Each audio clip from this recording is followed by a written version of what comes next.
आमे आसिकी वर्तमान एक शक्तिपीठ में पहुंचीचु। आसतु ता विषय जानिबा।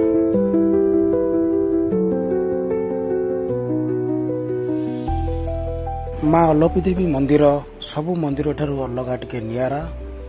यह प्रयागराज त्रिवेणी घाट ठारू 3 किलोमीटर मध्य पड़े। यही मंदिर रे माता एक झुलंता खुंब आकृति रे पूजा पाती।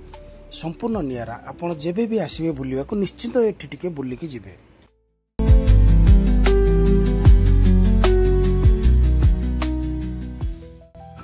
कह जाए जितेबाला माता सती निज पिता दक्षक द्वारा पति शंकर महादेवकर अपमान सही न पारी यज्ञ कुंड में डेईकर जीवन दे देथिले। तापर भगवान शिव तांको मृत शरीर को धरी तांडव नृत्य करने को लगिले।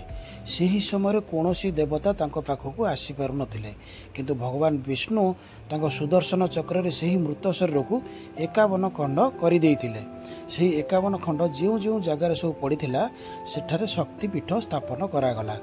ପ୍ରୟାଗରାଜରେ ମାତାଙ୍କର ହାତର ପାପୁଲି ପଡ଼ିଥିଲା ଏବଂ ପରେ ତାହା ଅଦୃଶ୍ୟ ହୋଇଯାଇଥିଲା, ଯେଉଁ କାରଣରୁ ସେଠାରେ ମାତା ଅଲପୀ ଦେବୀଙ୍କର ମନ୍ଦିର ସ୍ଥାପନ କରାଯାଇଥିଲା।